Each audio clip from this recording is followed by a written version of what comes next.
अस्सलाम वालेकुम, this is Quran लाइटू writer. जब भी आपका कोई मसला हल ना हो रहा हो, कोई काम ना बन रहा हो, अचानक आप पर परेशानियां आ रही हों और बुरे हादसात हो रहे हों, बुरे ख्यालात आ रहे हों, तो ये तस्बीह वो तोहफा है जो आज भी गिलाफे काबा पर लिखी हुई है। ये तस्बीह पढ़ने वाला हर दिन कोई ना कोई मोजज़ा जरूर देखता है। वो अपने हर मामले में अल्लाह की मदद जरूर पाता है। ये वो तस्बीह है जो अल्लाह पाक को कायनात में सबसे ज्यादा प्यारी है। फजर की नमाज के बाद ये तस्बीह पढ़ने वाला अल्लाह का दोस्त, अल्लाह का दीवाना हो जाता है और अल्लाह भी उस शख्स का दीवाना हो जाता है। इंतहाई मुख्तसर वजीफा जो आपकी सारी परेशानियों को खत्म कर देगा। लेकिन हमें भी अपने कुछ अमाल सुधारने होंगे। सूद से, झूठ से, ग़ीबत और चुगली से तौबा करनी होगी। अगर किसी भी वजह से फजर की नमाज के बाद आप ये वजीफा ना कर सकें, तो इशा की नमाज के बाद भी किया जा सकता है, लेकिन फजर की नमाज के बाद करना ज्यादा बेहतर होगा। वजीफे का अमल इंतहाई आसान है, जो कि आपको तवज्जो के साथ सुनना है। सबसे पहले आपने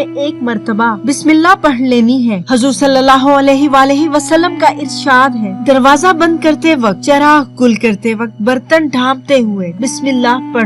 गर्ज ये कि हर काम से पहले बिस्मिल्लाह पढ़ना मुस्तजिब है। फिर 3, 5, 7 या 11 बार दुरूद पाक पढ़ लेना है। दुरूद पाक कोई सा भी पढ़ लें, लेकिन दुरूद इब्राहिमी पढ़ने की बहुत ज्यादा फजीलत है। फिर इसके बाद 100 मरतबा ला इलाहा इल्लल्लाहुल मालिकुल हक्कुल मुबीन पढ़ें। इंशाअल्लाह आपकी तमाम दुनियावी परेशानियां दूर होंगी और आपकी तमाम हाजतों को अल्लाह पूरा फरमाएगा। दीनियों दुनियावी नेमतों से आपको माला माल कर देगा। इस तस्बीह को करने के बाद आपने सूरह इखलास पढ़नी है। सूरह इखलास पढ़ने वाला अल्लाह का दोस्त कहलाता है। इस सूरह मुबारका में तौहीद का इजहार है। नबी पाक सल्लल्लाहु अलैहि वसल्लम ने फरमाया कि जो शख्स हर नमाज में सूरह इखलास पढ़ता है, अल्लाह उससे मोहब्बत करता है। हजरत अबू हुरैरा रज़ी अल्लाह ताला अन्हु से रवायत है कि रसूल पाक सल्लल्लाहु अलैहि वसल्लम ने फरमाया, जो शख्स फजर की नमाज के बाद 12 मरतबा सूरह इखलास पढ़ता है, गोया उसने 4 दफा कुरान पाक पढ़ लिया। हदीस इस बात की गवाही देती है कि फजर के बाद सूरह इखलास की तिलावत करने वाले को फरिश्ते सलाम करते हैं। और अब आखिर में फिर से उतना ही दुरूद पाक पढ़ लेना है जितना वजीफा शुरू करने से पहले पढ़ा था, और अल्लाह से खुलूस से दिल से दुआ मांगे। 5 वक्त नमाज की अदायगी के साथ साथ हस्बे तौफीक सदका और खैरात भी कर दें। अल्लाह पाक हम सब की दुआओं को मुस्तजाब करें। अपना बहुत ख्याल रखिएगा, दुआओं में याद रखिएगा। अल्लाह हाफिज।